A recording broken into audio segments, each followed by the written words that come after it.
हे खूप भयानक आहे. खूप त्रासातून जावं लागतं आणि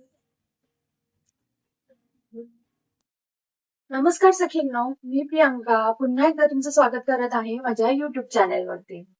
आज तब्बल 2 वर्षानंतर मी माझा YouTube ब्लॉग पुन्हा सुरू करत आहे. YouTube चॅनेलला पुन्हा सुरुवात करत आहे.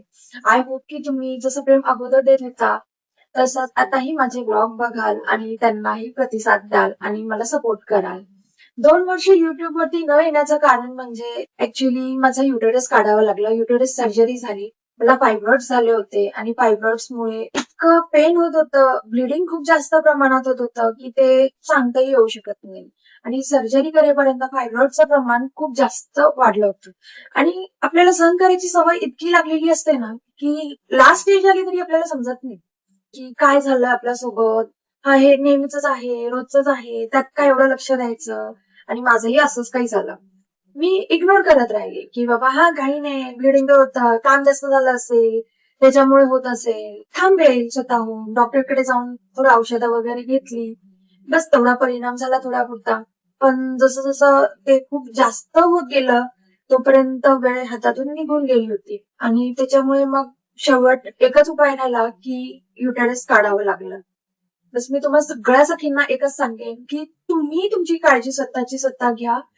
हे खूप भयानक आहे. खूप त्रासातून जावं लागतं आणि तो त्रास सहन करण्यापेक्षा आपण आपलं रेग्युलर चेकअप करणं किंवा आपल्याला थोडंसं तरी फील होतं, की मला बाबा रोजच्या पेक्षा जास्त त्रास होतोय, तर तुम्ही नक्की डॉक्टरला दाखवा. बिलकुलही अंगावरती काढू नका. कारण आपण आजारी पडलो, की आपलं पूर्ण घर सगळं काही थांबून जातं. कारण असं असतं, की आपली मुलं, त्यांचा जो अभ्यास, भरपूर काही असतं आणि आपल्यामुळे हे सगळं थांबतं. आणि ह्या सर्जरीमुळे पण माझं असंच झालं. मलाही सगळं काही थांबवावं लागलं. बरंच जे काही चालू होतं, 2 वर्षाचा गॅप ह्याच्यासाठी घेतला, की मला आरामाची खूप गरज होती. मला ऑलरेडी YouTubeच्या अलावा पण मी बरंच काही करत होती, ज्याच्यातून मला सगळ्यातूनच एक स्टॉप हवा होता, पॉज घ्यायचा होता, की मी माझी स्वतःची काळजी घेईन, स्वतःला थोडा आराम देईन. आणि त्याचबरोबर माझी मोठी मुलगी म्हणजे अदिती, तिचं नीटही चालू होतं. नीटचं प्रिपरेशन चालू आहे. आता 3 तारखेला रविवारी तिची एक्झाम आहे. आणि सो आम्ही असं ठरवलं, की मी आता पूर्ण लक्ष माझ्या स्वतःकडे देणार, जेणेकरून मी व्यवस्थित असेल, की मला मुलांकडे व्यवस्थित लक्ष देता येईल. म्हणून मी 2 वर्षाचा हा मोठा गॅप घेतला. आणि आता YouTube चॅनेलवरती पुन्हा येणं म्हणजे असं इतकं हे नाही होत, की आपल्याला सपोर्ट खूप कमी प्रमाणात मिळतो. तर मी तुम्हाला एकच विनंती करेन, की माझ्या मागे पहिल्यासारखेच उभे राहा, पहिल्यासारखाच सपोर्ट करा आणि माझे YouTube चॅनलला सबस्क्राईब करा, लाईक करा आणि हा व्हिडिओ जर तुम्हाला खूप इन्फॉर्मेटिव्ह वाटला असेल, तर प्लीज तुम्ही हा सगळ्यांपर्यंत पोहोचवा.